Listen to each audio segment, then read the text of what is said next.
Good evening. Welcome to the review scrutiny meeting for this evening. Before we start, I will read out the emergency procedures. Please note this meeting will be audio recorded. Should we be required to evacuate the building, would you please leave the room by the door of the fire estate staircase, which is behind us, where we all know. Please hold both handrails in case the stairs are wet or slippery. If anyone is unable to use the stairs, please allow the others to exit the room before they go to the fire escape door, where they can be given assistance. Our assembly point is in the public car park at the side of the Civic Suite. Please do not delay your evacuation to collect any belongings. Please do not return to the building until given permission by council staff. Apologies for absence. We have from councillors Chris Black, Jerry Gibson and John Mason. Okay. Any non-members attending? Three guests there. And can I take the minutes of the meeting held on the 9th of June to be a true record of events that took place? Agree. Thank you. Any declarations of interest? Fine. Right, item number 5 on the agenda then. Sorry. Watched 100. In what respect? With regards to the CSP. There's representation. Yes, either myself or Brian Brown will be attending. Okay. Okay. Right. The lady who is in the black jacket is Dawn Tribe, who has compiled the report that we've, I assume, all read this evening. I'll start off very briefly. Dawn, is there any areas that you'd like, I mean, we've read the report, I suggest, that you would like to elaborate on that you know, haven't been fully covered with your words? No, I will say we are currently undertaking an internal review on the processes that we use for complaints logging monitoring due to the information coordinator who earlier in the year resigned, so we've had an opportunity to look at that. So we've slightly changed, we haven't replaced that post, and so the monitoring and managing of the complaints and the follow-up of them is now being undertaken by the leadership support team, which is the news team that was made up from the PAs in authority, so they're actually undertaking that role. Have you found that this gives a more accurate assessment, or is it just a more streamlined way of doing the reporting? It's a good streamlined way of doing reporting, and as well of following up, because you know where they're in a central place now. If somebody hasn't followed up on a complaint and they haven't replied in a timely manner, then that's quickly picked up, and then it's ensured that that happens. Okay. Well, there are some other areas I'm sure some of you colleagues would like to touch on, so if anybody would like to start off. Bob? Thank you, Mr. Chairman. It's nice to see the high number of compliments rather than complaints, which I think is always a good thing. But we've got the numbers of the complaints and the compliments and the comments, but I'd rather like to see that as a percentage of the whole, so we don't know whether, for instance, there's 107 complaints whether that's from 1,000 inquiries, 500 or whatever it might be. So it would be nice to see the percentage rather than or as well as a number. Yeah. Just to give us a better picture. Yeah, I mean, these are the formal complaints that we get to us that get escalated, and then we obviously go through this formal complaints process. So we do any comments, compliments, feedback that we get is always logged into our back office systems anyway, but it becomes a bit complicated, but you know, a complaint is a complaint, and we deal with it in a specific kind of way, make sure it's logged and it's followed up, and that you know the person is satisfied at the end of it. As a percentage, I mean, we could look to break that down into queries or service areas, but that's quite. I would say that is quite a big job to do. That can be. We could look at doing that. Yes, because the amount of comments and. Could you give us a bit of a feeling there for whether it's 10%, 1%, Yeah. or 0.5%, or whatever it might Yeah, be? yeah, we could look at doing some work around that. John? Are some of the complaints really directed at other bodies, but they're just funneled through the council, such as bus services or that type of thing?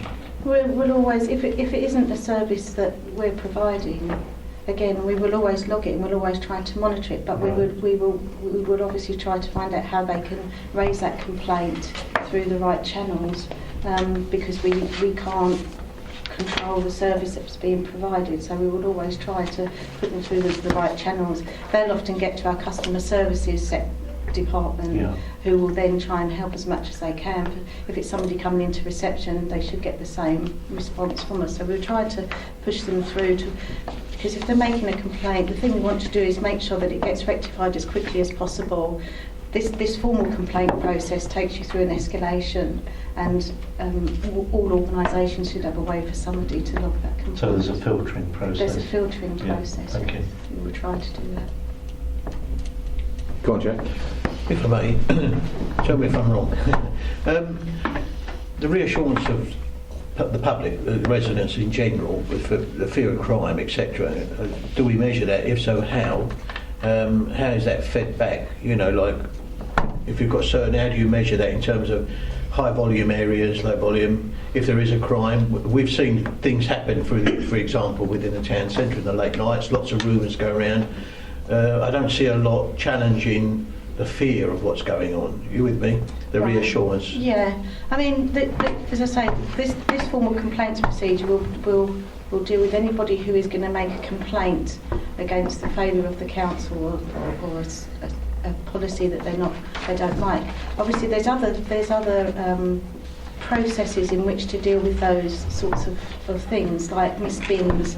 That's a contract process. That what you're saying is that will get channeled through to the department that will be responsible for that, and it's up to them for their statistics and for them to feed that back. Where this is about somebody making a formal complaint to escalate everything. If someone asks for a service or they make a comment to us, it is logged into our back office system, so we can get lots of information out of that. But this is our formal complaints process that somebody has wanted to follow about the services of the council, about failures, about policies, and so that's what this is recording in that way. But you don't build from that to say that we ought to be PR the exercise, so to speak, to relay those fears, We will do lessons learned, and that's something that actually came out of the executive that asked for a breakdown of if there's common complaints that are coming in, and we do look at that as staff, and we do look at that as assistant directors now.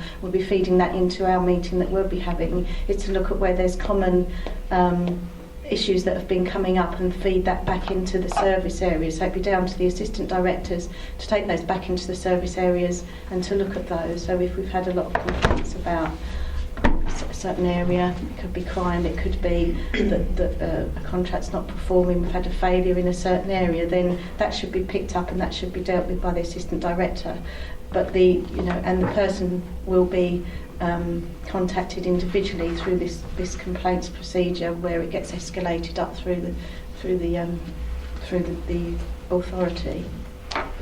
Can I just pick you up on one thing you said there, Dawn, where you talked about the involvement of the assistant directors now.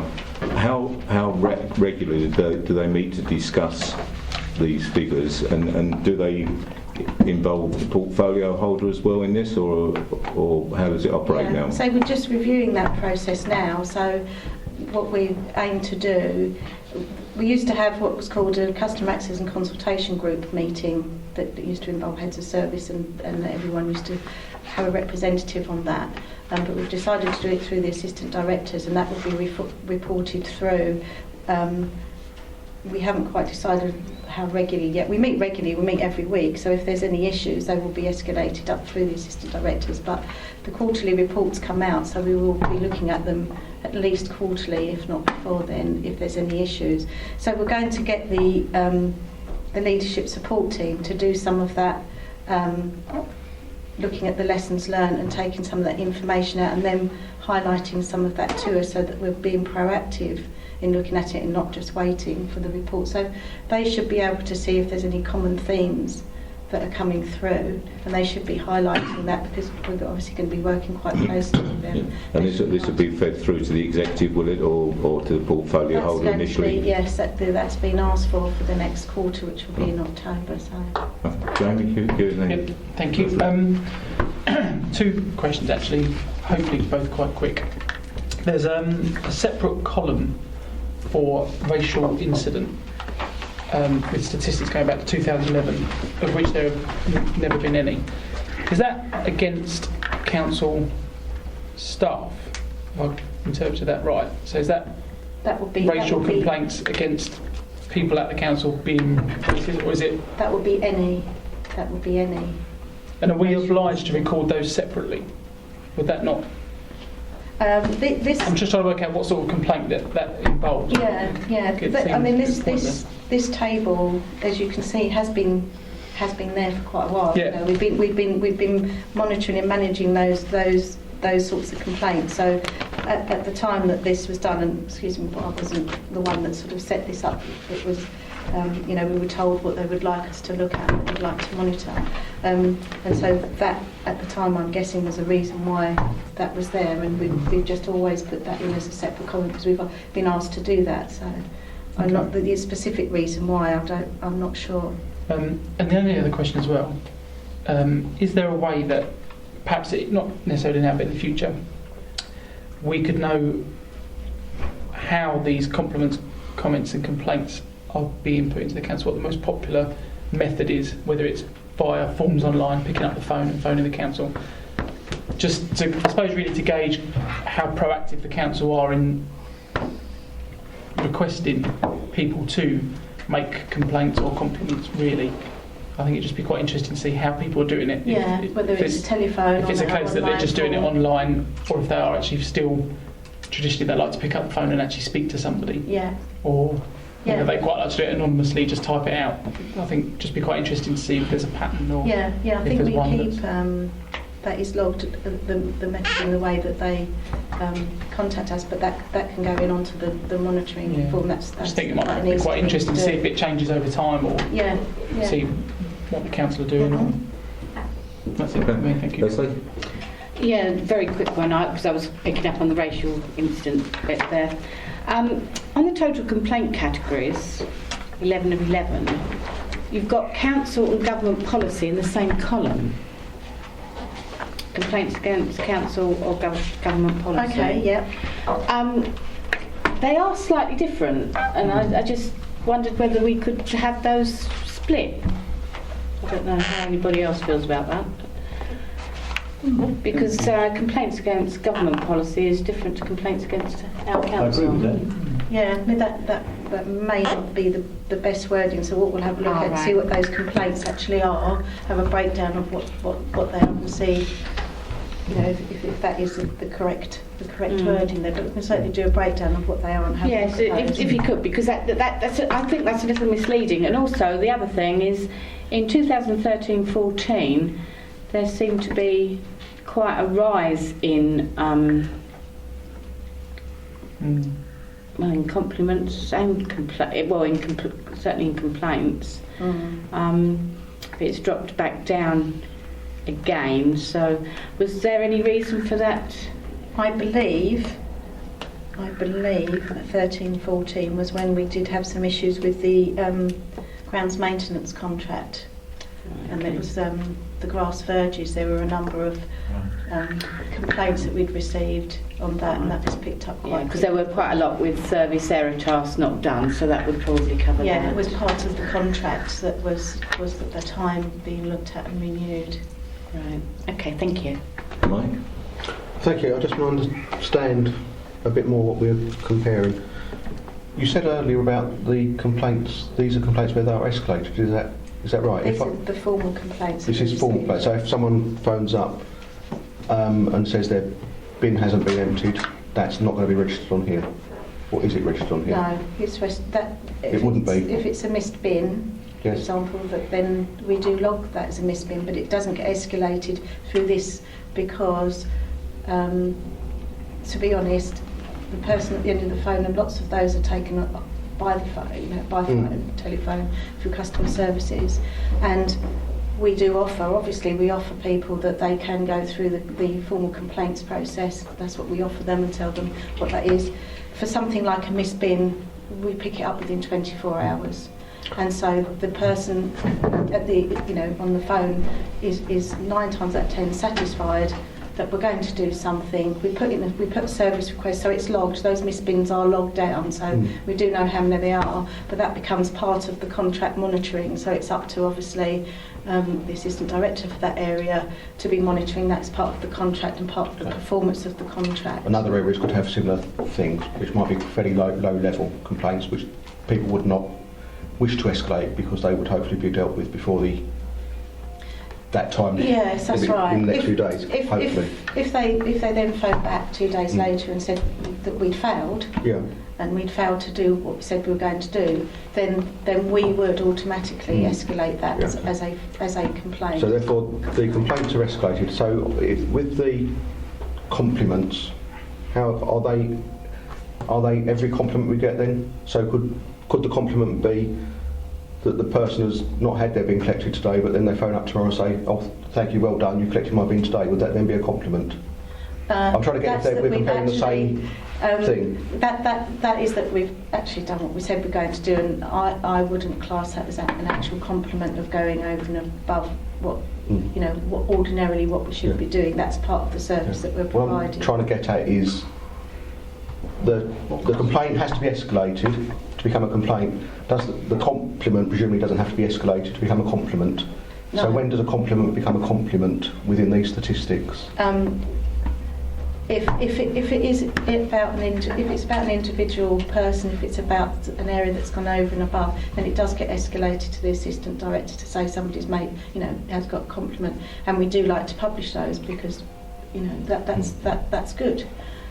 That we do get compliments, and we are actually very lucky because we do get a fair amount of what we would actually class as a real compliment. So we actually have been very lucky that we do get those. So Could that be a compliment to say such and such an officer did a really good job because I phoned up about my bin yesterday and it was collected today? Well done. that I wouldn't class it as a compliment. So it wouldn't be a compliment then? It's a service that we Right. that we should be providing in a normal everyday. But we do get compliments about individual people because they've gone over and above. So it may be an individual that we like to then escalate that through to the assistant director or to their area to say that that member of staff has gone over and above and has received a compliment. But that would be We do your like choice to- rather than the complimentor's choice. Yes, I mean again, it's difficult, isn't it? Thank you very much. It's really good. I would love to put those down as compliments every time because I believe we would get quite a lot of those. So, but having classed it as a compliment within here that somebody has said, "Oh, I'd like that to be acknowledged. Thank you very much." Then it'd be classed as a compliment. Okay, thanks. I've got my second question. Okay. Rob? Thank you, Mr. Chairman. You mentioned that the compliments are told to the people involved, but the compliment is targeted to, which is good. But is the opposite true? If anybody complains about staff's attitude, for instance, is a member of staff told about that as well, about their attitude? Yes. And is there a pattern? Do you ever have a pattern? So, for instance, 50% of the complaints are against one person or whatever it is. Yes. So you can Yes. monitor that. Yes, I mean if it's about obviously depending on what that is, how serious that may be or not be or whatever, it will be looked at by an individual. It won't be somebody from that same department, for instance. So it will go to a different assistant director or a different line manager if it's about that member of staff, because it's very difficult to look at that maybe objectively if it's your own staff. So that will be, say, depending on the seriousness of the allegation or the complaint, then it will be looked at possibly by somebody else and dealt with. So yes, if it's about an individual, then that gets dealt with in the correct and proper way, depending on the seriousness of the allegation. Obviously, everything that we do, you'd undertake a review. Some of the complaints, compliments are fairly simple, feedback. Some of them are quite complex and complicated. Some of the council tax ones that I deal with sometimes are quite complicated and complex, so they take a while to review. So, in the same way, we'd undertake a review and we would deal with it appropriately with that member of staff. Okay, thank you. Jack? Thank you. It's a question really irrelevant. So, I mean, I'm very highly complimentary about our customer service. I've had very, very good responses, and I can't complain about that at all.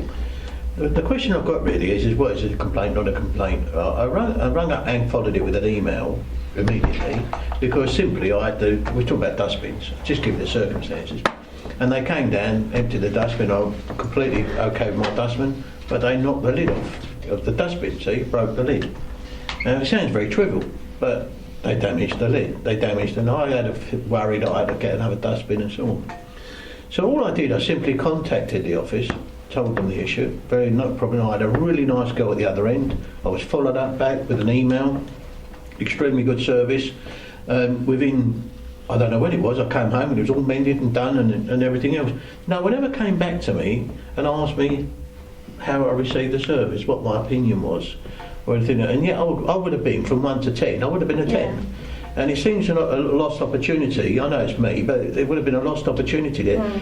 Do you regularly go back on complaints and check with people or is it automatic, or that you ask what their service is, or? That is something we're going to look at as part of the review. Because you lose opportunity. Yes, I mean, because we do survey people. We survey people quite a lot. We don't want to over-survey people. And we got the thumbs up and thumbs down on our emails where people can say yes, good service or whatever, so we have got that. I mean, things move so quickly now and people want to do things quite quick, so we try not to over-survey, but that is something we're going to look at, especially where possibly it's a complaint that we want to pick those and say, were you satisfied with that? And that's been done by somebody else, not necessarily the area where the complaint was. Because people do, when they make a complaint, no matter how severe that is, they want the issue dealt with, and sometimes they've dealt with and they're quite happy with that. But it would be good for us to go back, even with a compliment, a little bit further, go and ask them further questions, go back and just make sure that we have done it in the correct and right way. That is true, but now we find people just want things. I want that very quick. I want it dealt with. I'd like it done. Yeah, it's not for me. It's not just about our figures and how we respond, but it's good for staff to know that they're appreciated. I think that builds morale and that gives a better service also. And it's just that flow. And I just wondered, Well, I think Dawn's answered that. You're going to be looking at that, so we can. George, dealing with the customer feedback table, I'm quite impressed with the way the information's been laid out.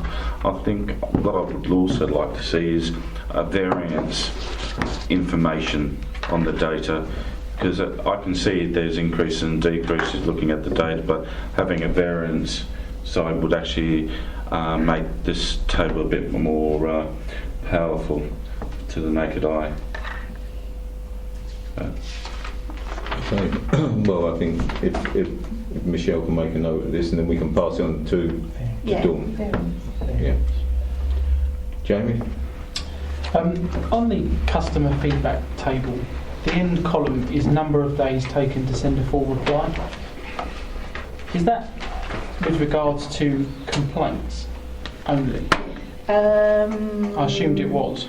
Yes, yeah? It would be, yes, and obviously depending on what the comment would be as well. Because on the complaints policy, it says that we aim to respond to all complaints within 5 working days of receipt. However, sometimes it does take longer. Yes. So looking at those figures for the 2014-15 period, the totals there, 44, 6 and 23, don't add up to the amount of complaints that were received. So that's, I'm just going to query, because there's quite a few, obviously there are complaints that either haven't been dealt with at all or fall into another column, which would be, well, they wouldn't fall into another column really. What's that, sorry. So the number of days. The analysis of the yeah, this one quality. It is. number of days, Yeah. where it says in total for the 2014-15, it comes to 73. 73 complaints were dealt with in these periods of time. Yet the column here shows that in total there are 83 complaints received. Yeah. So I'm just thinking there's 10 complaints that were received. Yeah, that I'm not aren't- sure. So would you just be able to look at that? Because I noticed that going back the other years, they do all add up. So the year before it does add up to 148. Right, okay. Year Yeah, so before- look back at that and have a look and see. Could we get Dawn to give us an answer to that in future? Yeah? Yeah. Okay. Anybody else? Mike? Yeah, thank you. I think it goes back to the escalation issue again. However, if I complain on behalf of a resident, is that dealt with differently? Or would that not get into it because I'm not necessarily escalating it, am I? So if it's a councillor, our councillor one's dealt with differently, I suppose is what I'm saying. If I complain, which I do sometimes, I raise issues with the council on behalf of residents. Yeah. But I'm not necessarily escalating it, so it wouldn't be in these figures. No, but if it was a complaint, a formal complaint to us, then it will go through this process, Yes. and then we same would way. come back. We'd come back to you, or we would ask whether you'd like us to come back to you, or whether you'd like us So to the come back nub to really is constituent. our councillors dealt with any differently Yeah. to residents? Not from a formal complaints point of view. Sorry. Yeah. I've got a few problems. Questions. Can I just say that John Mason sent an email to Paul on the 1st of July where he listed a number of questions which I will read out. What is the council's definition of a complaint? How do council staff recognise it? Something is a complaint. Well, I think we've seen in the notes that's been issued that this aspect has been covered now, hasn't it, Paul, as far as you're concerned? It's essentially an escalation. Well, yes. Well, There's a definition of a complaint on the Yeah. front, isn't there? is there any expression of dissatisfaction, whether justified or not, as per the FSA? Well, I'm not quite sure the FSA is still in business, or certainly not under that name anymore. But I think the policy is clearly stated by the council, and what constitutes an expression of dissatisfaction, whether justified or not. I think they've quite clearly stated what the council's interpretation of these various aspects are. What about telephone complaints? Are they logged? Well, you've already answered that for us. And I've heard that only customer services log complaints. Is that true? No. And the answer to that is no. So we've covered that. I've got a few questions here myself, Dawn, that I've carried forward. I don't think they've been covered up till now. Does the portfolio holder get involved in any of these situations, and if so, at what stage? As complaints, as you're doing your review, as you say, perhaps it will be quarterly. Will the portfolio holder be sitting in these meetings in future, or are they currently? All of this, the information goes to the executive, and the portfolio holder, Councillor Lucas Gill, obviously, she does ask questions about the complaints. Certainly she'll get that information, and now we're going to be breaking that down a lot more. That information will be there for anybody to see and to look at, so we can provide that information to anyone that would like to see that as well. Okay, so it would be available to councillors on request, so to Be speak. available. Okay, thank you. When we go back to various complainants, do we put in there details regarding their future options, i.e. the ombudsman? Is that standard procedure? Yes, yes, it is. They would be told that if they're still not satisfied, they can go to the ombudsman and they can appeal. And you give them details of the point of contact? Yes. Fine, thank you. What else have we got? Is there a statutory, Jamie raised this just now, the turnaround times of these complaints. Is there a statutory turnaround time, or is it, should we say, a self-imposed one by the council? No, we, I mean, 5 days to respond to them. Now, that may not be a full response because, as I say, sometimes some of the complaints can be quite complicated depending on what they are. But what the first letter will say is it will give an indication of when the anticipated full response will be. So, for example, if it's somewhere in my area, then I will be saying to the leadership support team, I anticipate that I will carry out that review and it will take me 2 weeks, and so that will be told to the person that's made the complaint. Okay. And that's pretty standard. You would indicate at the initial stage, if it's not going to be answered straight away, Yeah. what your timescale is anticipated. Yeah. Okay, Yeah. thank you. Mike, got one more? Yeah, I just wanted to come back on the definition of a complaint because I think it's quite important. It does give the definition of a complaint here, but I think it's important we recognise that it's only a complaint is only a complaint if it's a negative experience caused directly by a council policy staff work, etc., where it is decided by the complainant to escalate it through the formal procedure. So they could have a complaint, but they might not want to put it through the formal procedure because it may have been dealt with anyway. So there's a sort of 2 levels of complaint, I think, we need to recognise, one of which is in this report and one of which isn't. One of which may go to the service level agreement and it might be looked at there, but it might never reach this process, these figures. And I think it's important we No, recognise. but if they have a complaint and they're not satisfied, then they go through the ombudsman, wouldn't they? No, I think you're misunderstanding me. A complaint, which is in our report we have here, is a complaint which is escalated to the formal complaints procedure within the council only. It will ignore. It doesn't include those complaints which someone doesn't take through that process. They may leave it, or they may decide that their complaint is going to be dealt with anyway within a couple of days. So it's not a. They're happy for that to be dealt with in a couple of days. And if it's going to be dealt with in a couple of days and they choose to do that, they will not go through the formal complaint procedure and therefore will not see the figures on here. I think that's important we recognise that. I would be saying that was the natural difference between complaint and grievance, really. Yeah. I mean, if the complaint, I mean, as you say, I tend to agree with Jamie. If the complaint is not dealt with, if it's a grievance, i.e. the dustbin's not been emptied and it's dealt with straight away, then there is no need to escalate it into a complaint. The complaint then becomes if the service is not forthcoming. And we're not recognising it in here, but the service was not forthcoming on that day, but it's rectified later. I'm just saying it's not necessary as it says there. It is a complaint is something which goes through the formal complaint procedure of the council. This falls in on what I was talking about earlier, doesn't it? I mean, I think we get to the point though. I think it's important we recognise it. I'm not saying you need to do anything about it or change anything. I'm saying We recognise, but I don't know how you're going to reflect it, to be honest. I think it's important to realise. Well, we realise it, but how do you reflect it? Do you have another section that says almost a complaint? I don't know how you can reflect. Well, it might be a complaint to a complaint. But it isn't a complaint. You just said that. It doesn't become a complaint until it's been resolved. I'm saying it doesn't become a complaint in these figures unless it's a formal complaint, go through the formal council's procedure. If you phone up and complain your bin has not been emptied, that's not a complaint.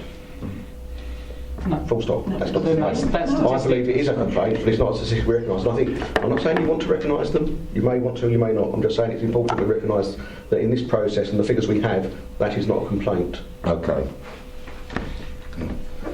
Leslie. Yeah, I just wanted to resolve the comment we had before about the figures on this final page being incorrect. They're 10 out.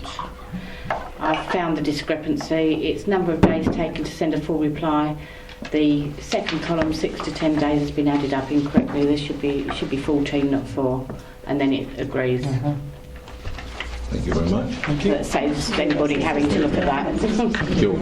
Just to add to Councillor Hoy, a way forward, and I just need to find out if this process exists. In a normal business, there is a workflow where you can actually measure whether you're in stage 1, 2, 3, 4, or 5. Is that how you measure your complaints, by going through a workflow? And whether the complaint has completed the 5. To Mr Hoy's point, if it got resolved at point 1, and then if it's been resolved, then you get a acknowledgement whether it's been satisfactory or not. So I just want to understand if your process contains a workflow, because if it does contain a workflow, another statistical table will have to be quite useful, because it will actually break down this data into understanding what levels of the workflow has been accomplished for a complaint. Okay. Yeah, our process doesn't account for that, no, not at the moment. Could I recommend that something, or is this a process? Well, we can make a recommendation. I mean, we can ask if you wish, if we've got it within this year's schedule, for Dawn to come back and give us an update on the processes that have been put in place. Yeah, I mean, we know you're new in post, so you know, I mean, it's a bit harsh on you having to come along straight away. But perhaps later in the year, if we could fit it in the work schedule, Paul. Yeah. And we could get an update on where you've gone, what you've learned, and take some of these suggestions that have been highlighted by my colleagues as to where we could go, or what you feel is appropriate now. Yes, Yeah. I mean, I'm doing so we're still reviewing the process of it internally as best we can. You know, we could do all sorts of things. We could buy a very elaborate system that could allow us to do that. We could, you know, but it's trying to keep it into context as well of you know, how many of the complaints we do receive. We do deal with them very well. You know, we do deal with them well, and we do get good compliments coming back. So I'll just be thinking that we just need to be a little bit careful that we're not making a system that's quite onerous for something that actually may not be a massive big problem to us, because you know we seem to be and have dealt with them, and the complaints and the feedback that we get, we do deal with it very well. But it'd be interesting, I think, being asked for the breakdowns that have been asked for in looking at whether the complaints are coming from 1 or 2 people, or that's 10 people, or you know whether they're for the same area. I think that's quite important to actually look at the lessons learned. Last question, Leslie. Yes, sorry about this. I understand the compliments and the complaints, but looking at this, we've also got a column for comments. What is a comment as opposed to being a compliment or a complaint? Yeah. Well, I haven't got the information in front of me, but it would generally be... we've got it's here. Sorry, is it in there? Yeah. Report Yeah. under 2.5. And it's a situation which needs attention from the council or a contractor, such as broken playground equipment, or suggestions about how to improve the service. Yeah, got it. Yeah. So it would be a bin having been collected, or whatever, in that sort of... His bin's good. Can we wind this up, Paul, and ask Dawn to come back to us later in the year? If members are happy, you could put forward a recommendation for a report to come back to the committee once the internal review has been completed. Yeah? If everybody's happy with that. Yeah, no point before the review. No, I agree. As I say, I think Dawn's done very well this evening to answer the questions that she has. But if you've got an ongoing review, well, let's see what comes out of that and ask her. Yes, John, just... With the tracking process, would it be advised to just pick one sort of field and then see how useful it's been at the end of the exercise, rather than tracking everything? Right. Yes. Okay. Is there anything else we need to do, Paul? Is that... No, we'll put that as a recommendation. And we resolve to accept the report with the comments that we've just made, and with the intention that you come back and see us later in the year when Paul can fit it in the work programme and you've done your review. Yeah. Well, thank you very much indeed. You're very welcome to stay if you wish, or if you Want to beat a hasty retreat? You're also very Haven't eaten yet. Thank you very much. Right, thank you. Thank you.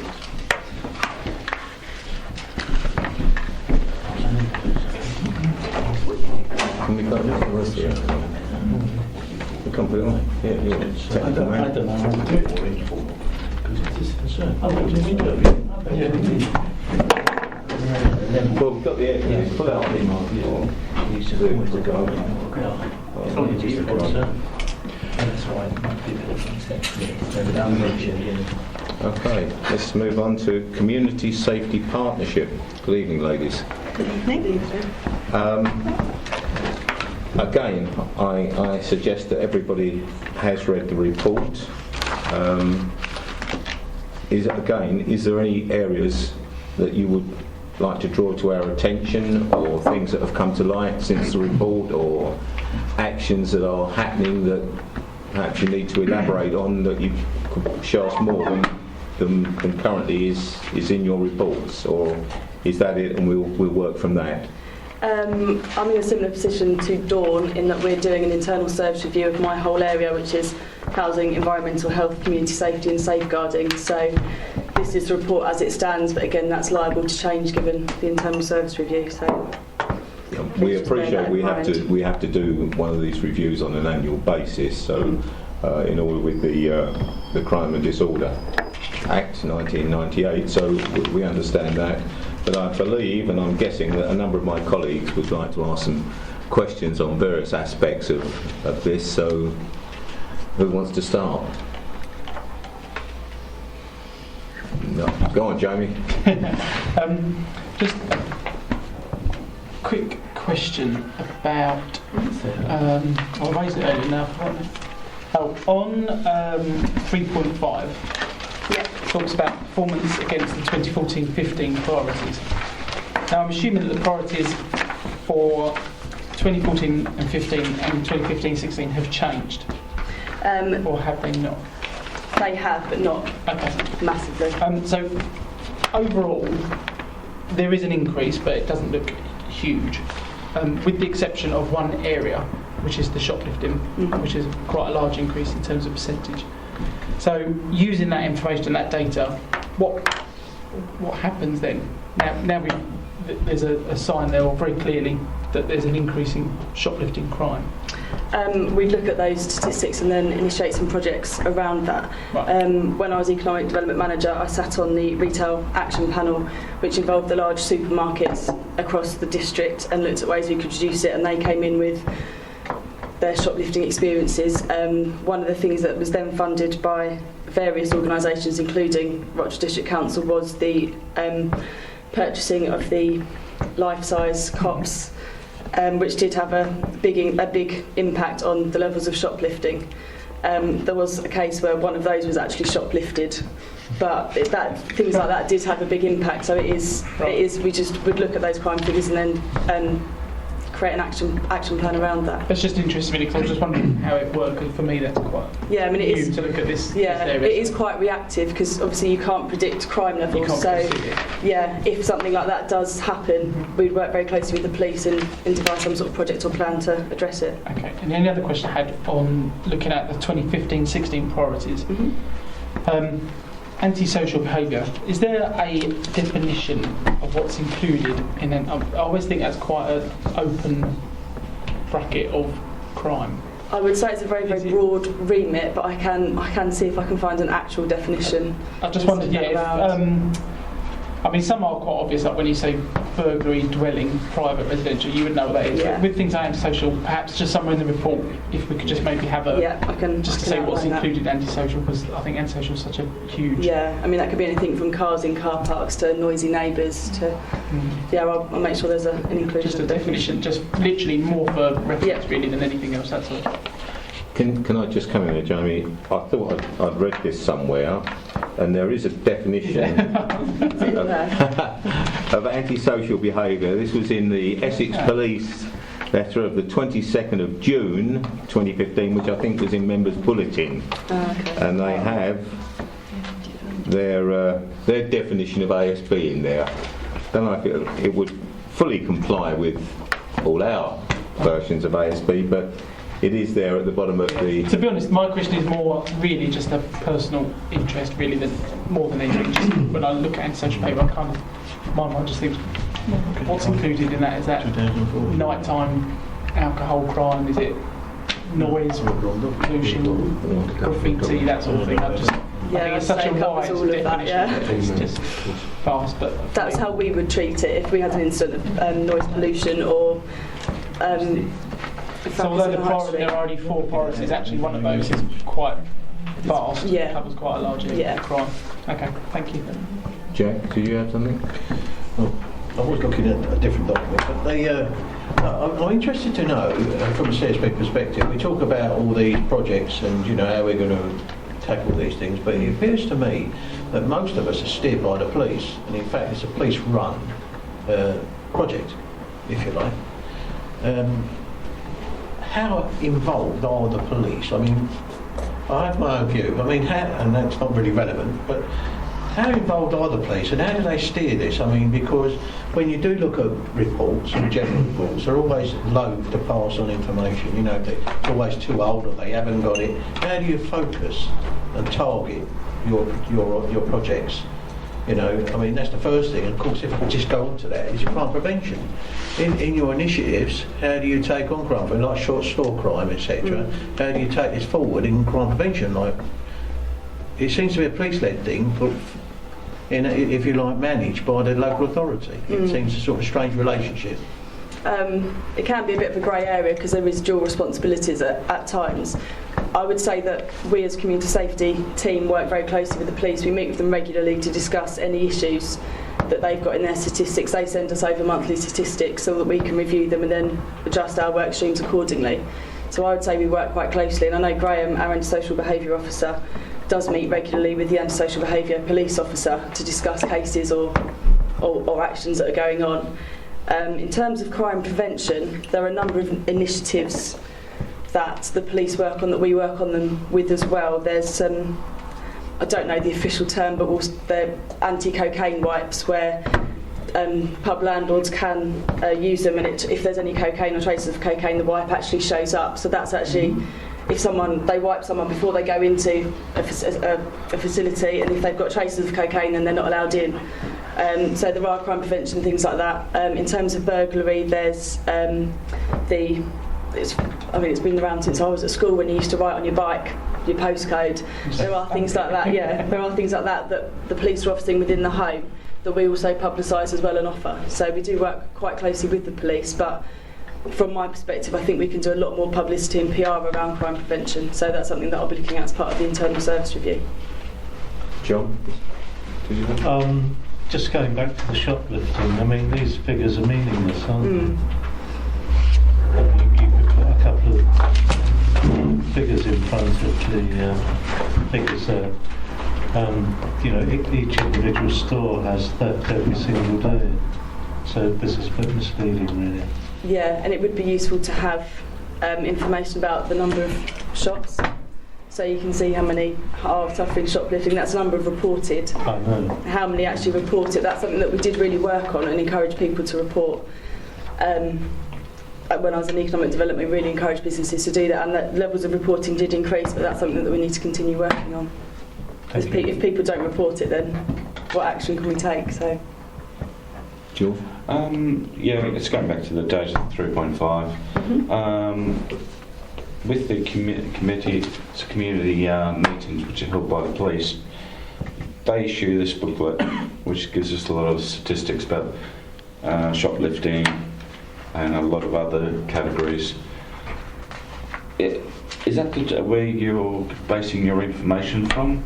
Because this booklet's got it broken down by area, down and by ward, and I'm just wondering, to me, 68% in shoplifting. I don't know exactly where those that can be broken down into what our parishes and wards, and that information is already present in the PCC database.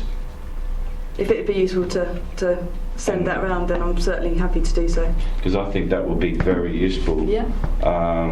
and it's broken up into the whole Rochford district area. I think there's three separate areas, and that data in there compares your position right now to the same position the year before, and also it also describes the incidents on the map as well. Okay. So if you like, I've got some electronic versions to illustrate it, but then from a CSP perspective, because you've got that partnership with the PCC, the PCC the sergeants should actually pass that information over to you. They may well pass it over to Graham Brown. I think they do it by Yeah. the EMC. They send away, or they send me anyway, documents regularly about when there's a burglary, when there's a crime. No, this is an actual a summary of what's happened in the last quarter in the different wards like Hockley or areas. You're looking for hotspots. They're not doing that anymore. They don't do it. Can't do it anymore. They don't do it anymore, George. I know this. We had this at a NAP meeting. They don't produce At these that things. meeting last month. Yeah, they told us they don't Can't do produce it them. anymore. They used to have researchers in the police station, they've done away with them. Well, the booklet which I received from the community meeting, which replaced the NAPS meeting, has got that information. They did have up until last month. Last month. Yes.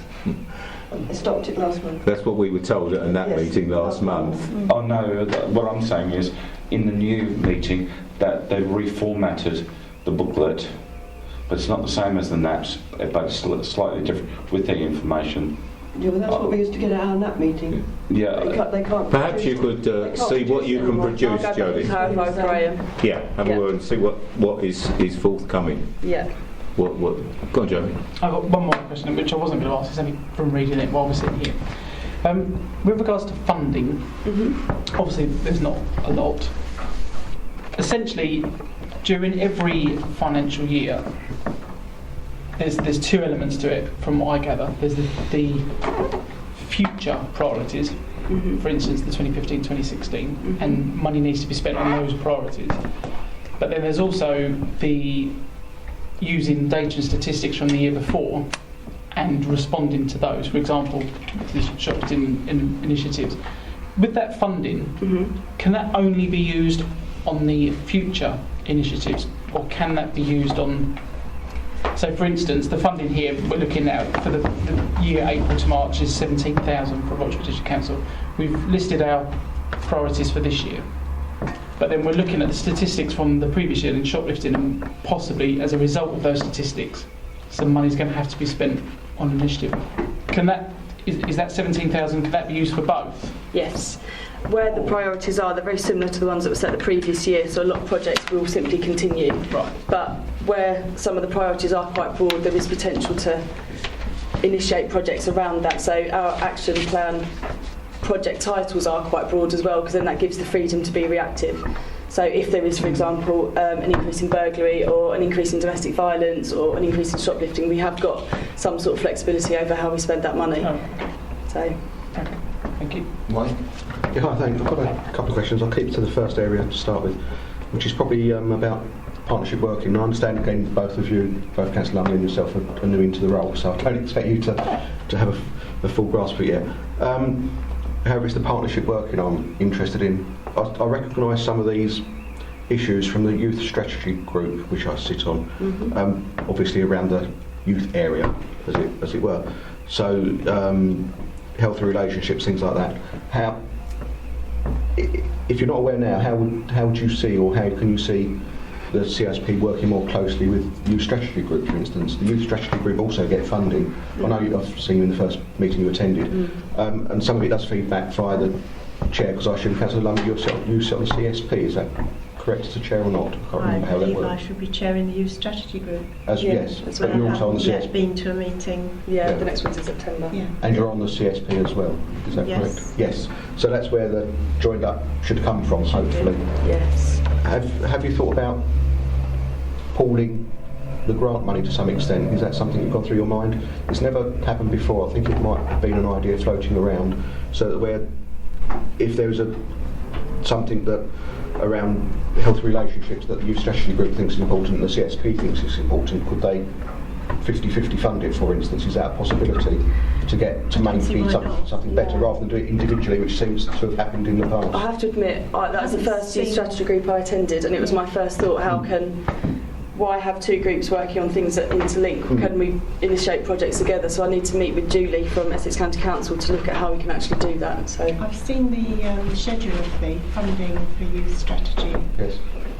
but I haven't looked at it in detail, and I don't know if there's anything that crosses over. But I take the point in my career, it's something that they should work together if there is a common area. Because it says we could do. We should be able to use it across somehow. Thank you. sorry, that also crosses over into the area of safeguarding as well, which I'm looking at closely, particularly in terms of healthy relationships, child sexual exploitation, and making young adults more aware of what is domestic violence, what is sexual exploitation. So it also crosses over into that. So does it also cross over onto the, I forget the name right, children's advisory boards? Or not? Because I sit on one of those as well. The South Essex board you're talking No, about?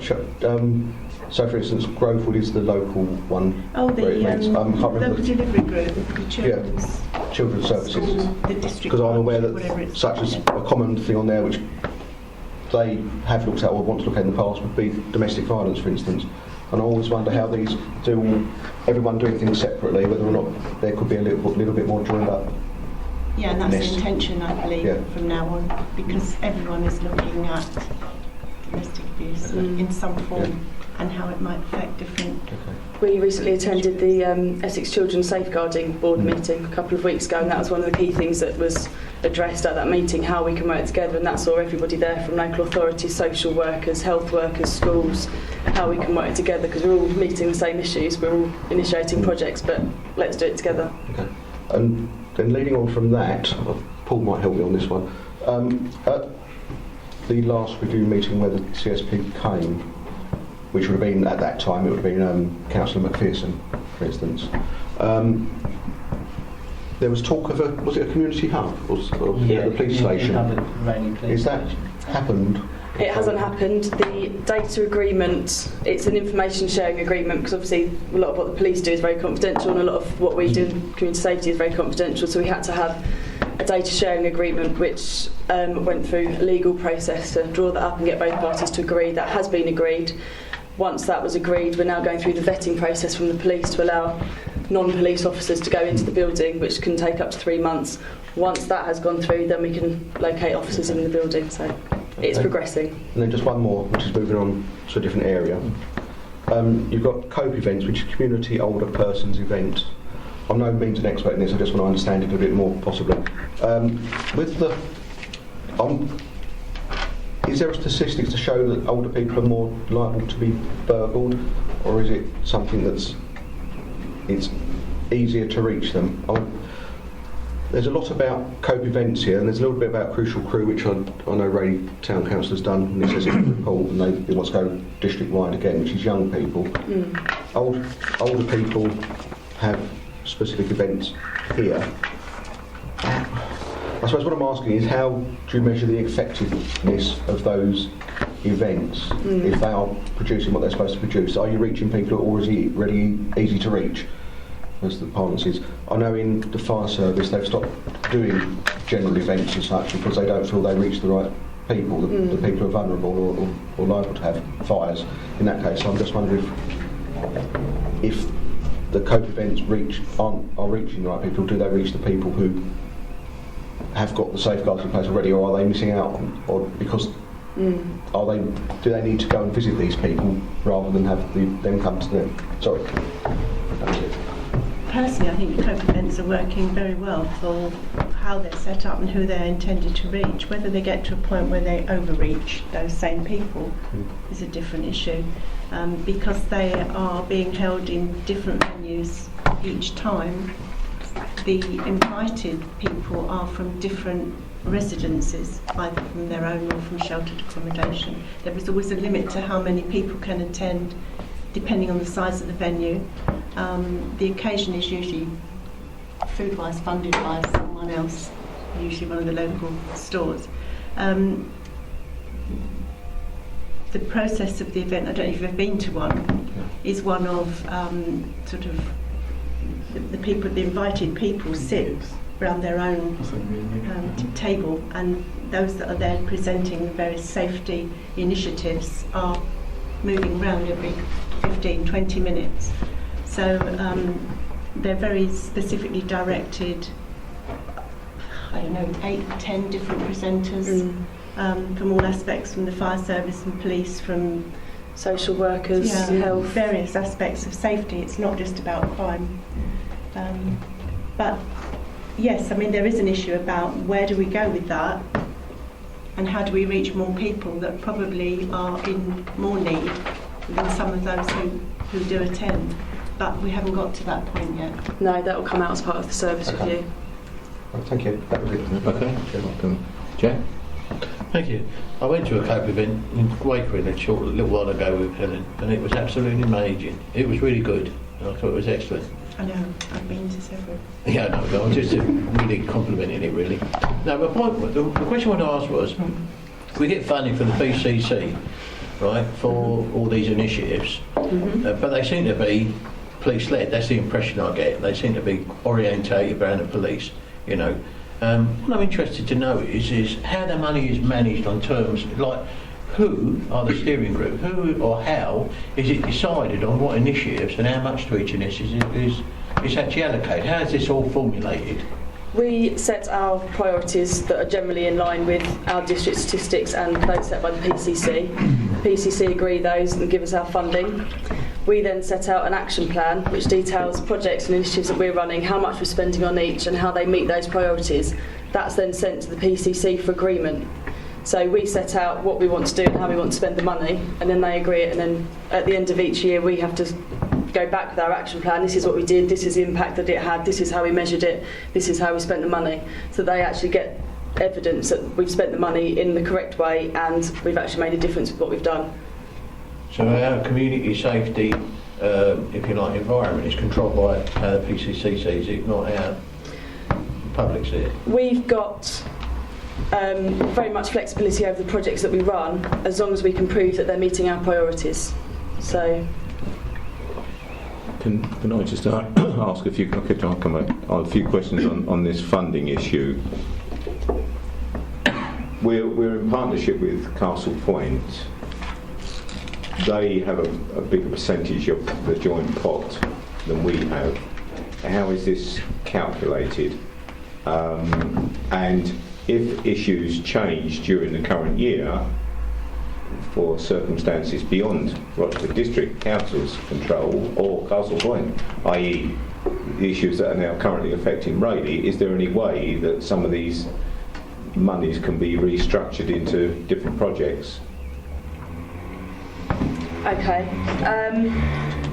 The allocation of funding is based on 30% of it is based on an area's population, 30% is based on an area's level of deprivation, and 40% is based on overall crime rate in an area. So that's how it's worked out, and it's a new way of doing it as for this year. In terms of reallocating the funding, I think we get our set funding for the year. That is agreed by the PCC, as I've just said, with the action plan. If, for example, nighttime issues in Rayleigh came to the fore, that would already be covered under antisocial behaviour, but I would imagine that we would go to the PCC and explain the situation and say, can we change the action plan? I will go back to Graham and question if that is the way that we would do it, but it would seem to me to be pointless to continue with an action plan that is ignoring a problem that's just come up. So I will go back to Graham and double check whether we can change the action plan with agreement with the PCC. Thank you. Do you want to go, John? Thank you. CCTV. Many councils have reduced their coverage. Has that happened in Rochford District? I don't have any, no. Rochford District Council don't control any CCTV. No, but I mean there's town council and parish councils overall throughout the whole district. Has there been any reduction in CCTV coverage? It's not been raised with me as far as I know. No one's mentioned anything to me. I will go back and ask community safety team if they've heard anything, but it's not been raised as an issue. Right, thank As far as I know, it's only the town council. Yeah, where I it's not can answer some of that for you, John. Yes, there has been a reduction in the flexibility of some of the cameras purely because it wasn't being used to the capacity by the police that we hoped it would be. But it's also about the RIPA regulation. And Yes, yeah, that was the initial start, as June said. Then we walked into issues with RIPA, which Jack could enlighten you on if you've got a couple of hours. No, thank you. But we found that although we had these facilities, and yes, to a degree, it did act as a deterrent, the number of times that the police actually came in and asked us for feedback was minimal. They were already at the site being called by various other means than actually looking at CCTV. It was used historically. I think you will also find that with licensing now, they have taken a far different attitude towards clubs and pubs, and there is CCTV all over the pubs, at the doorways and all this sort of stuff. It's quite dictatorial as to what they must have. If you see these licensing applications go through, it is quite specific on what they want, the standards of camera work that they need. It's all there. So to a large extent, it has taken away some of the need that we needed within the district, or certainly within Rayleigh. Okay, thank you. Well, we can ask the question of parishes and see Yes, what, yes, what please. the issues were. Thank you. Rob and then... Thank you, Mr. Chairman. For my own information, I'd like to know a little bit more about the reasons as to why we are in partnership with Castle Point in respect of this. And if regards to point 311, you tell us whether there's 3 officers involved in this. Do they then do work for Castle Point, or are they purely Rochford? No, it's purely Rochford. Okay. No, our officers will only deal with Rochford issues and Castle Point officers will only deal with Castle Point issues. So what exactly is the reason why we're in partnership with Castle Point? I don't know the history behind that, but I would imagine it's just we're very similar demographic and we have the same areas. Go on, Leslie, if you can throw some light on it. Yeah, I can answer that. I was chair of the CDRP at the time when it was discussed, and although we were reluctant to go in with Castle Point, there were a number of meetings where we would have certain different people sitting on the CSP and from other organisations that were having to go to the Castle Point ones and then come to the Southend ones, and it was actually a waste of their time having to come to both. So it was agreed that providing we kept our individual officers in our individual areas, then the CSP would be a joint one. But it was you couldn't have people from the fire brigade having to go to all these the different meetings and. Okay, Rob. Okay, that still happens and it's still valid then for the reason why. I think that yes, I mean I think that's going back a couple of years, which is why it was then combined. About 3 years ago, I think. Yeah, but the idea was to keep the officers, Rochford officers, so that we ensured we had a big. Is that something that will be reviewed at the review? It has. I mean, it was reviewed by the review committee, going through that process of joining into one partnership. Okay. I think when I was chairing the review committee. I think you're right, Jan. I think we are obliged by law to have our own officers, irrespective if we're in a joint partnership with Castle Point. We have to have our own review. And for us as officers, it's quite useful to go to the joint meeting because we find out about the initiatives that are being run in Castle Point, and any issues that they may be having could then affect us, particularly in terms of burglary, which happened in Canby and then came to Rayleigh. So we're already aware of it, so it's useful from that perspective as well. And both authorities have their own member representation on that group as well. Thank you. Jamie, in mind? So there was a question that I think possibly a few people are going to be able to answer, June, Leslie. I was just going to say, whilst I understand the reasons for that, especially with regards to having people turn up at both, and now you've said obviously it was scrutinised by the review committee before, I'm assuming then that there's no financial difference between whether we were with Castle Point or not. So if we reviewed it, we didn't think we wanted to stay in partnership.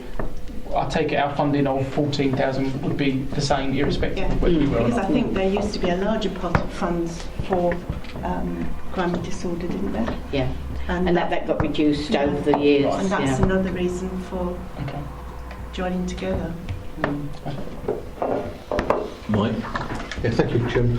I just wanted to understand a little bit more around the current situation regarding the team of 3 officers, which is shortly going to be 1 officer, I'd assume, as we're lacking at the moment, the community safety assistant post is vacant, which is 0.62 full-time equivalent, and the community safety officer domestic abuse is going to shortly be vacant. Obviously you have a service review and it says that at 3.12, and discussions are starting with Essex Police. In what way do Essex Police have an influence on our staff? Does that mean that they might say we don't need a community safety assistant? Or I'm particularly concerned around the domestic abuse position, for instance. Well, I think it's more about how we use the funding that we have to cover the service, and whether that is done through a member of staff or whether it is done through buying that somehow else. But Jodie probably can expand on that. Obviously there is a team of 3 people, currently 2 but soon to be 1. Rather than just replace the jobs like for like, I started conversations with Essex Police over what should our priorities be. Does it make a difference to domestic violence levels by us having a domestic violence officer dedicated to that role, or would it make more sense to us to have 2 community safety officers covering various areas? So I've got 3 officers. What are those officers best suited doing? What is the most efficient use of our funding? So that was why there's conversations with Essex Police. Does it actually make a difference having a domestic violence liaison officer? And in terms of her absence, we do have a housing officer that covers domestic violence in relation to housing. So we have got that domestic violence liaison contact there. And I've also had a handover with Paula today and asked that for everyone involved in the J9 or Keep Safe project, that they are emailed or notified to contact safeguarding if anyone does come into the venue and say, I need help, I've got dementia, or I'm at risk of domestic violence, need to speak to someone, so that they can email or phone in to a safeguarding officer, which is myself or the safeguarding officer, and there will always be somebody there to deal with it, because I don't want it to be the situation that Paula's no longer in post, the housing domestic violence liaison officer is in a meeting, that person phones up, has finally got the nerve to say, I'm being domestically abused, there's no one to contact them, and that person never contacts us again. It's a one chance rule. I don't want to miss that one chance, so there will always be someone there to be contacted. So. And they would always have training in that area? Or are they being trained in the area? Safeguarding, yes. We've had that training in safeguarding, not specifically domestic abuse? No, but we would be able to give them advice and give them referrals and show them.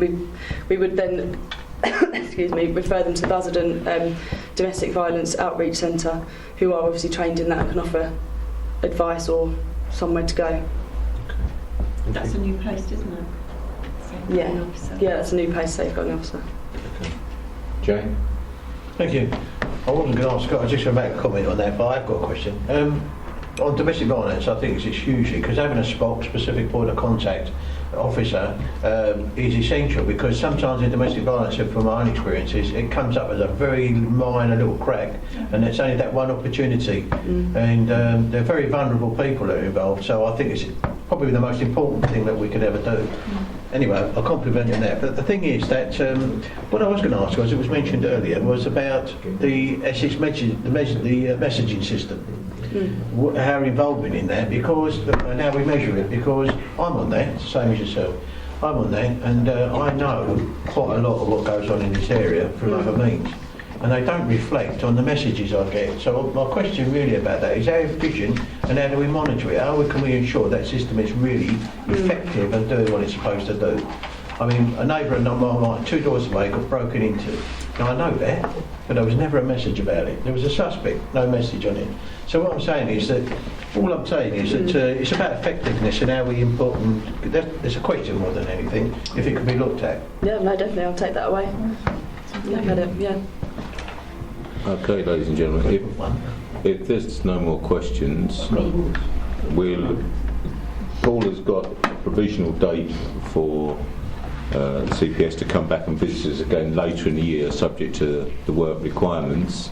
If there's nothing else this evening, we'll close this section of our meeting now and review if we would like our guests to come back again later in the year when they've done their review and worked out new systems that they may think we should be told about.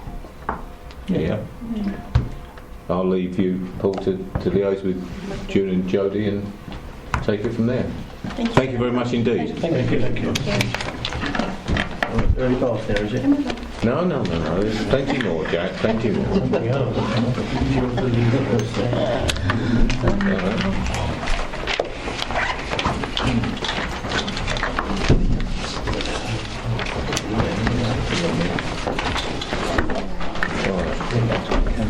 I was having a problem, I hadn't even got my computer.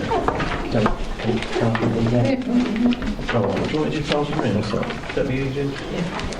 I've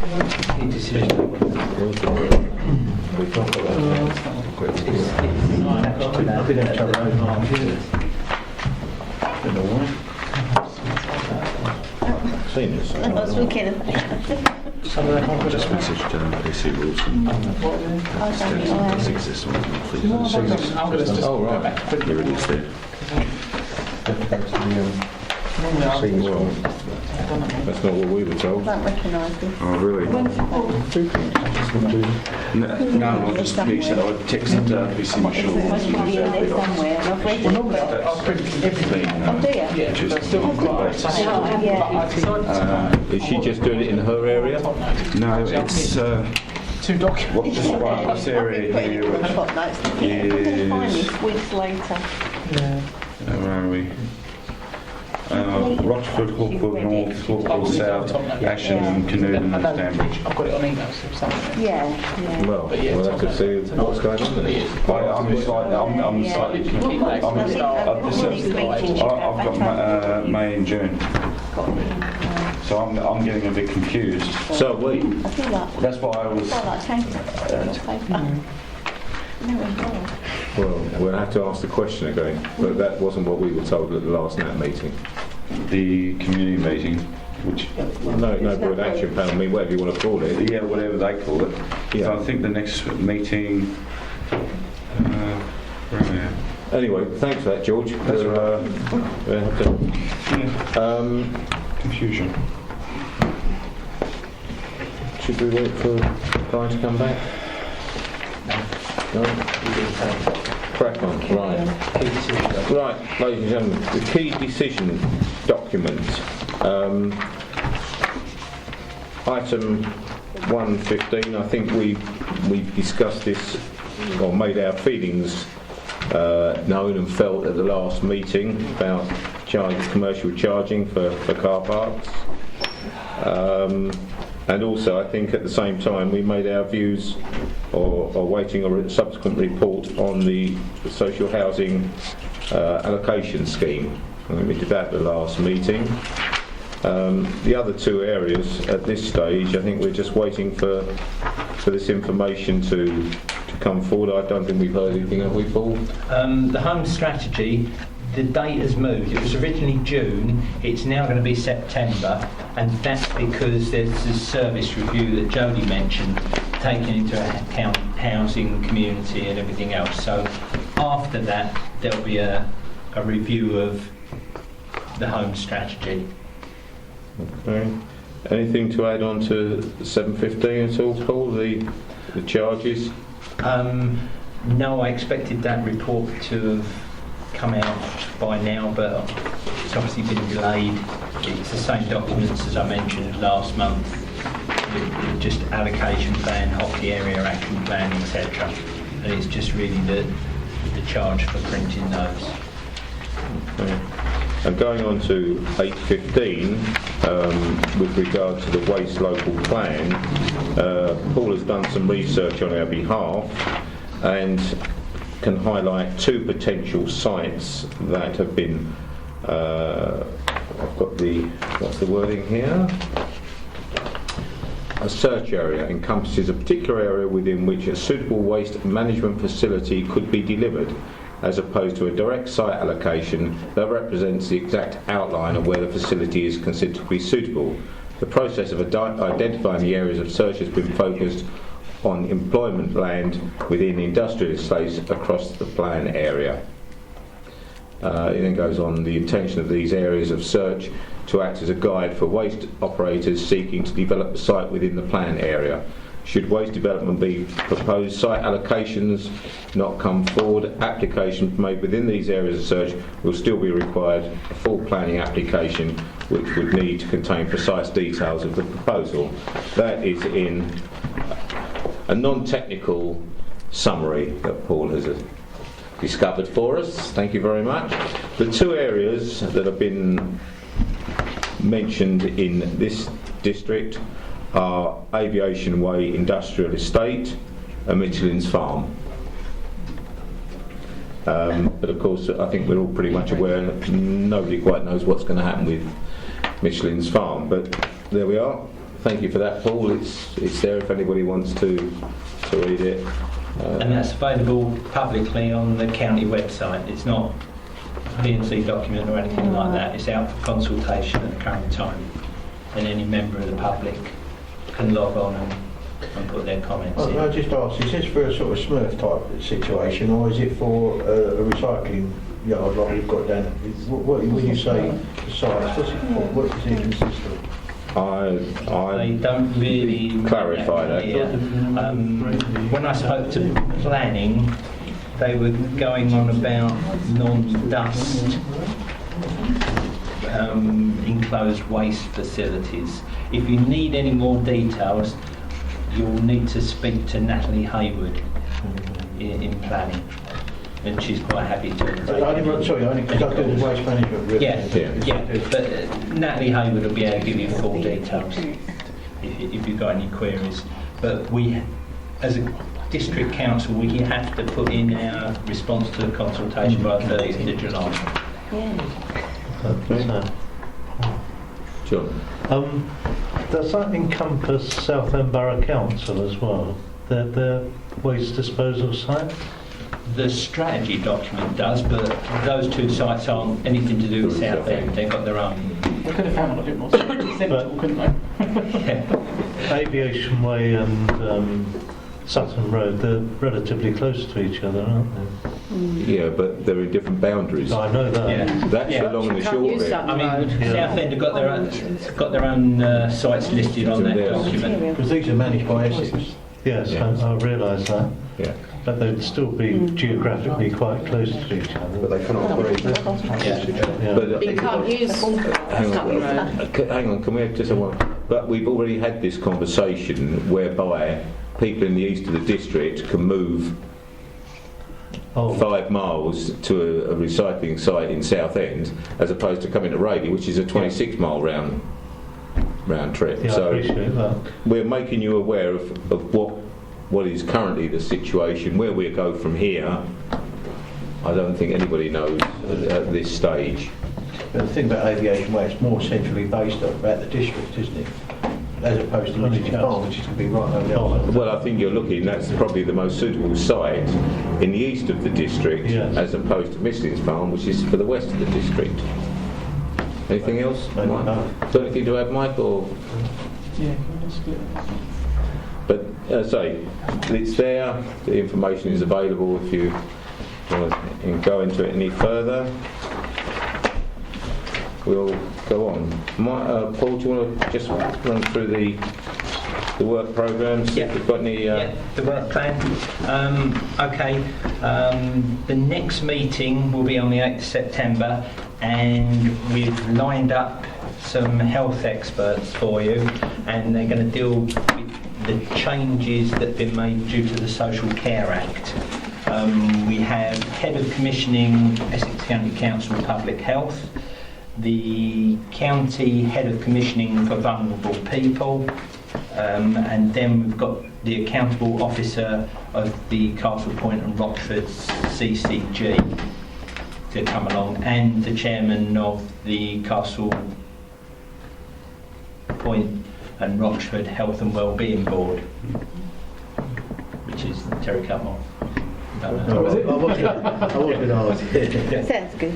But we've got more to come along. We've told them it's about the Social Care Act, and they're just going to brief you about the changes that have come about because of that.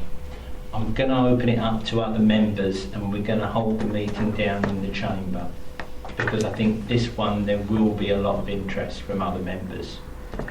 Talking to some of the portfolio holders, they've already said they will be interested, those that are affected by it.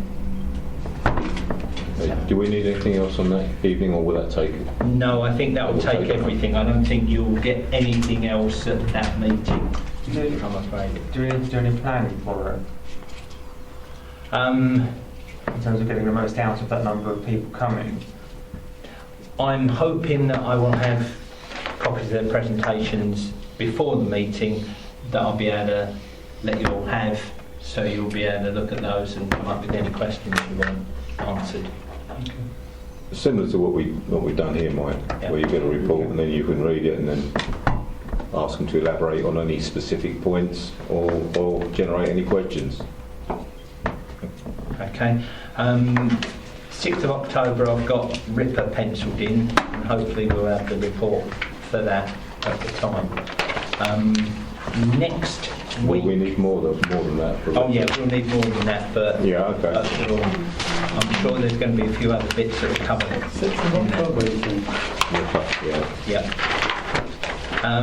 Then, if we look at the 14th of July, that's the first one of the Task and Finish Group's Treasury Management Annual Review.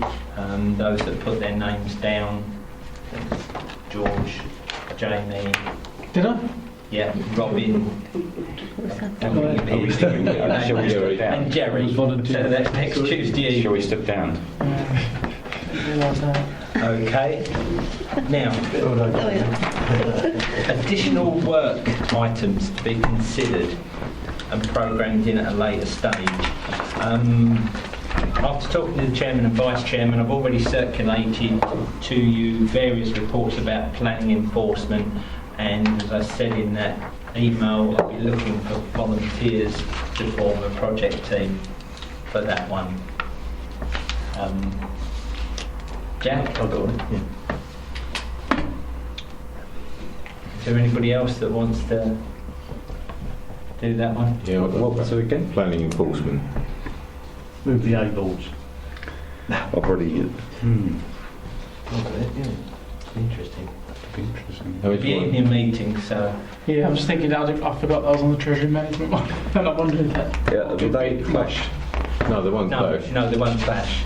Oh, you make sure it won't clash? Yeah, and there's only 3 Treasury Management ones through the year, and if you notice, you've got July, then November is the next Treasury Management, and then January the last Treasury Management. And the planning enforcement would that be a similar number of meetings, do you think, Paul? Yeah, probably. It'd probably take about 3 meetings or so. Paul, can you put me down? Yeah.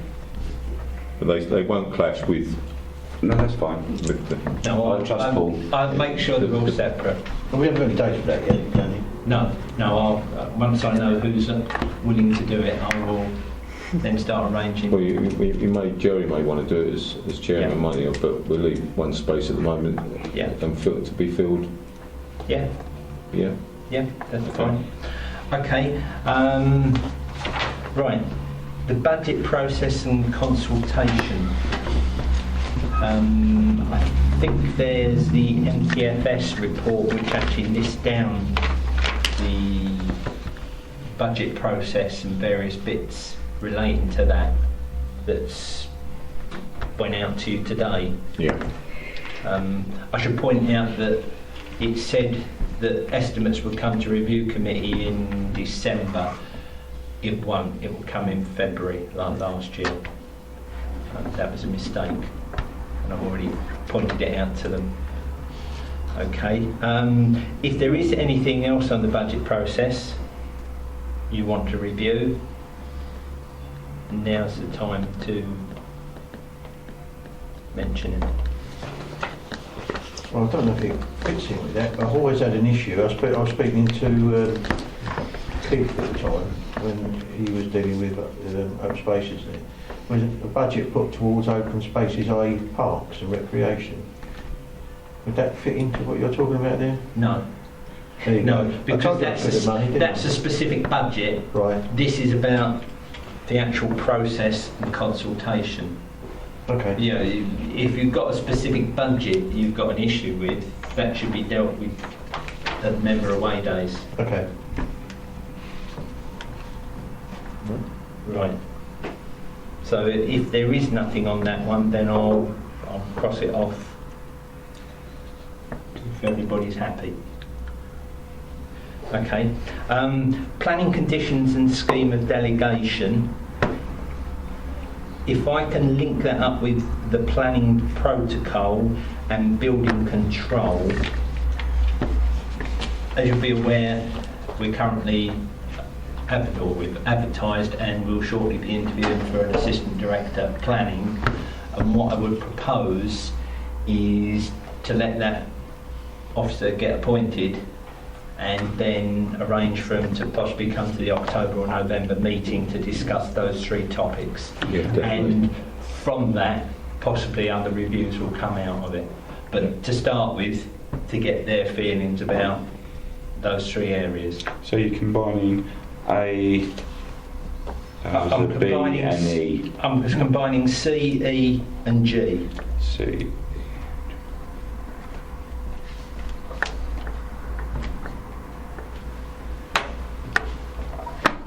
Okay. Working with other authorities, the new ADs have been carrying out various service reviews, and I'm sure that there will be some ideas about working with other authorities from that. I suggest you leave it on the work plan at the current time and wait to see what comes out a bit later on. All right. Potholes, again, well, it was a long-running issue last year. I think we'll just leave it on there and come back to it at a later stage. Can I just add, Paul, that some of us went to a meeting hosted by Eddie Johnson at the County Hall the other day. We've highlighted, we explained it to some of the Raleigh councillors, but basically don't look for any great changes in Rochford district over the next year or so. They prioritise on roads 1 and 2. Most of our roads, I think, fall under a category that comes under either estates or rural. And, I'm sorry that... We're way down the list. Well, yeah. We've raised a number of issues about, why do holes when holes keep sinking in major roads, how many times they have to go back within a year before they work out that probably there's more to it than just... But, the whole scenario was basically we're doing a pretty good job, we're better than we were, but, we are getting there, but accepted that certain areas like us, for example, had not had the best of service for 6 or 7 years. But it ain't going to change overnight.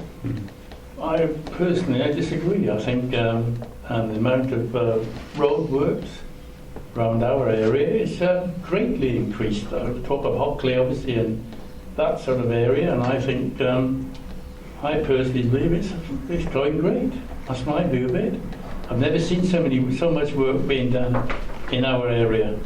So we must take you to some other areas then. Well, obviously, I'm only concerned with my area, obviously, because I represent my area. Well, this was as an overview.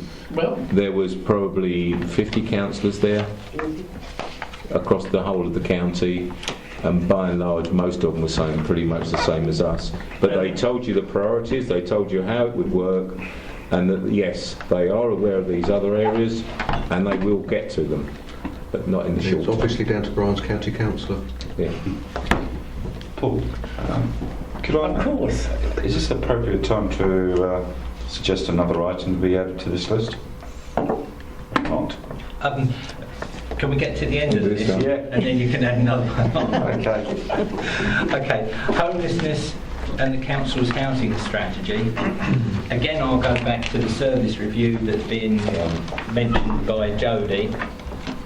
I would suggest that we book it in for October to get to come back and talk about the service review and how it's affected those two areas. I've already had a word with her, she's quite happy to do that, so that would sort of sit in quite nicely there. Okay. The revisit of the third-party software review, I would suggest... Have you missed out one? What have I missed out? Council housing strategy? No, I lumped that up in with homelessness. Sorry, I missed that. Yeah, because Apologies. they're all under that review. Revisit the third-party software review. I would suggest that possibly comes to the meeting in December, because that would be about a year from the last time, just to see what savings they've managed to get over the year from that one. And then finally, Michelin's Farm. Now, talking to the chairman and vice chairman,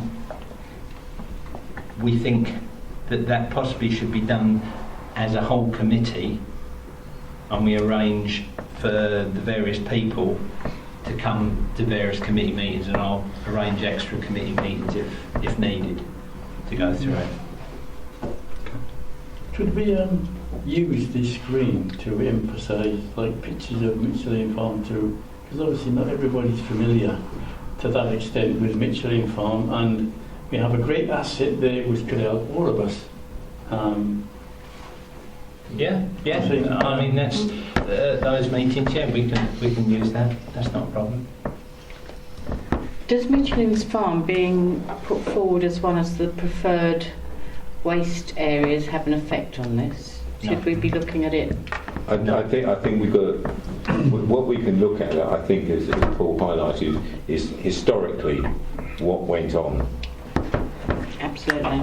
That's it. We can't start predicting what will happen in the future, what courses of action might be taken or anything. This is a retrospective look at what got us to the position that we currently find ourselves.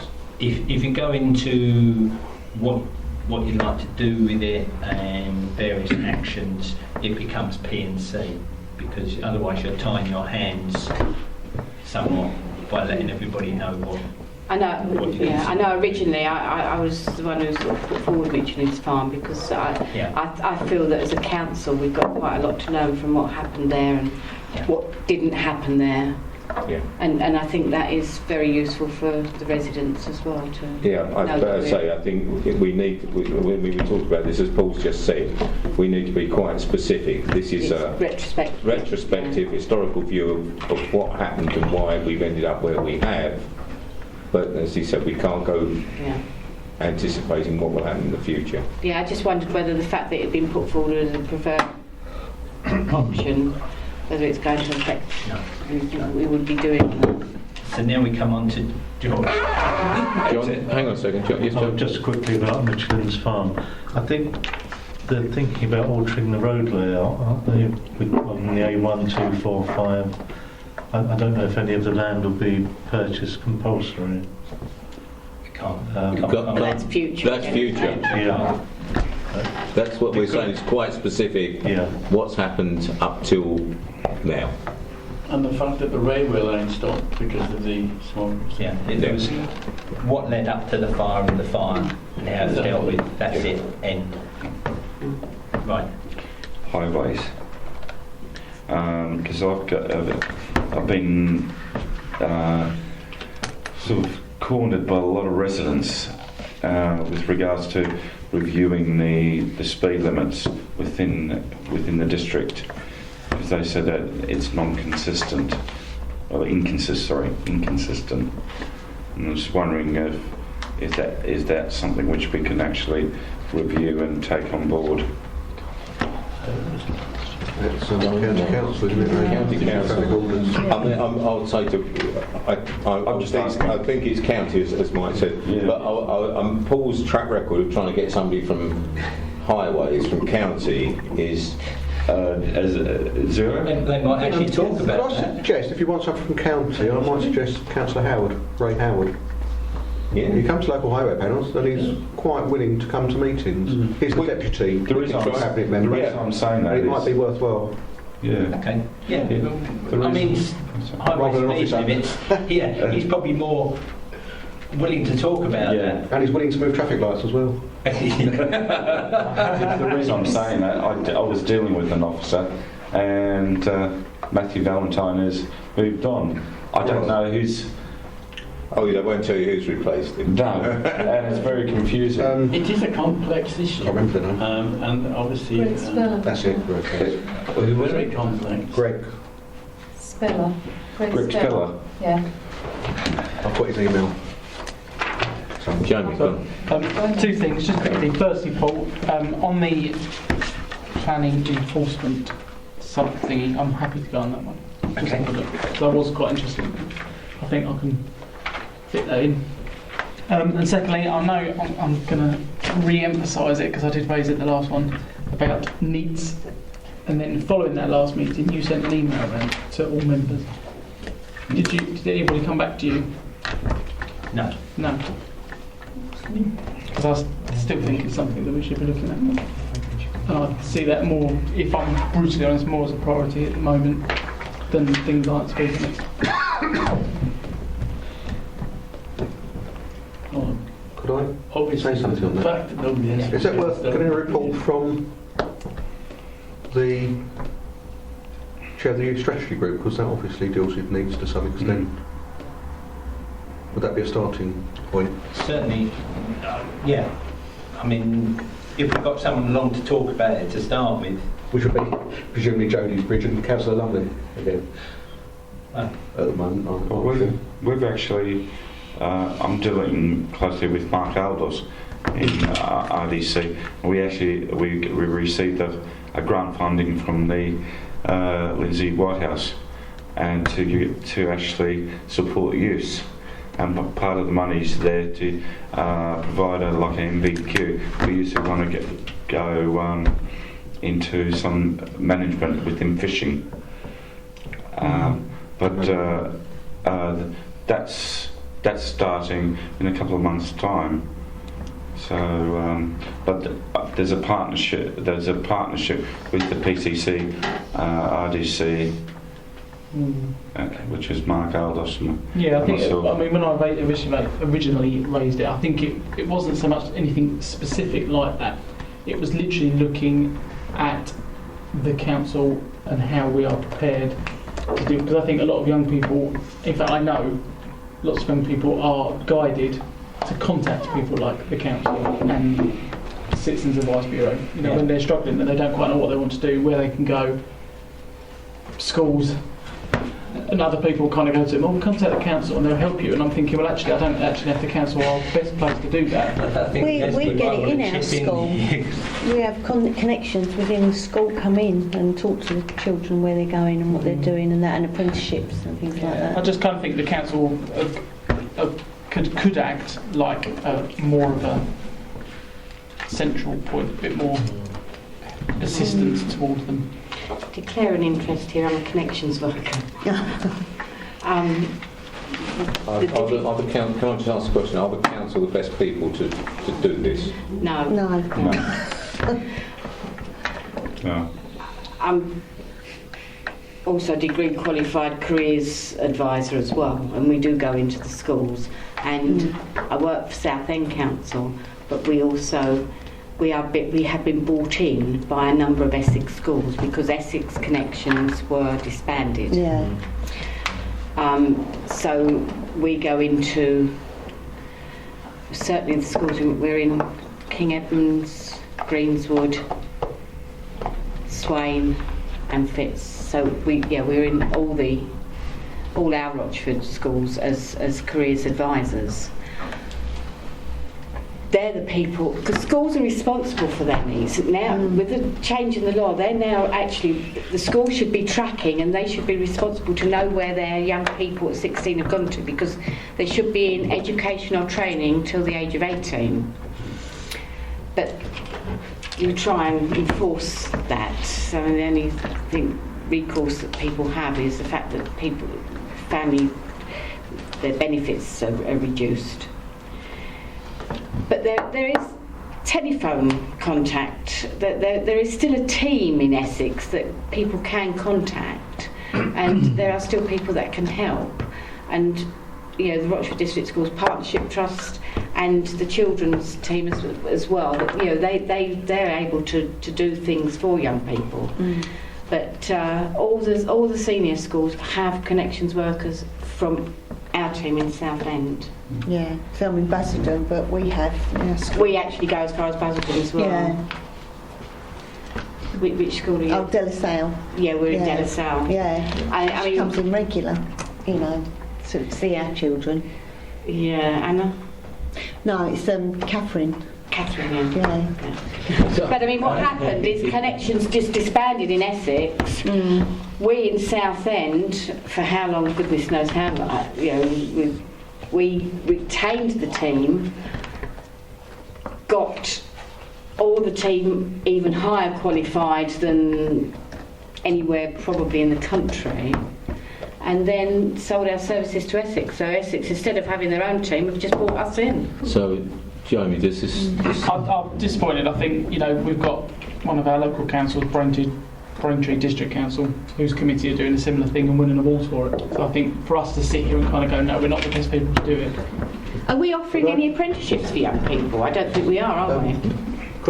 I'll accept, fine. Well, I mean, if we want to call it in, but are we going to come in and get this answer, or are we going to get? Who are we going to get in to? I agree.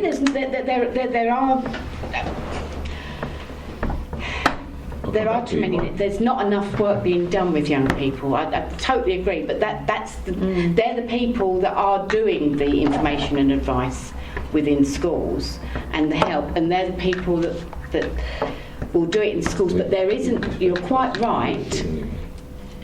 If a young person from Rochford contacts us and asks, they've left school, their college course hasn't worked out right, they often will phone us and ask us for some help. Can we? We can't do it. We go on. Can we ask Paul to do some digging? It's still got to be back to the Connections team in Essex. Let Paul do some digging on his part and come back with some recommendations to us. There is a gap. Yeah. What I'll do is I'll circulate around our council and ask anybody that's dealing with needs, etc., and try and get some information from them. Okay. And see what involvement they've got, i.e. Mark orders, etc. And then I'll come back to you. All right, thank you. I can give you the phone numbers and everything of the NEAT team that is meant to be responsible, but they are only at the end of a telephone. That's the Essex team, and that's biased is not good enough. I'll drop you an email as well. Okay. Right. Yeah. Thank you, Chairman. Yeah, that's fine. I think I personally think that Castleburn's got some merit in this. I think just because perhaps because no one is doing this to some extent, and as an overall view of what's going on, I think it has some merit in being looked at by us. There's no reason why we can't choose to do this as a council. Whether or not it's within the remit of the review committee to look at it and then say we should be doing it, I don't know. I mean, as I say, I think we've said we'll do our homework. We'll come back and we'll come back with some answers as to do what they're doing, and then thank you. Yeah. I mean, I would certainly say that there is a gap in service requirement. But are we the ones to fill it, or how do we fill it? Are you going to be stepping over other people's to make a recommendation about getting it filled from somewhere else. Yep. Okay. It's not just purely council business you should look at. Perhaps it's something else you ought to buy our service in to do. So I don't think I should be in this meeting. Conflict of interest. Right. It is conflict of interest. That's it. Okay. If there's nothing else, colleagues, thank you very much. Thank you.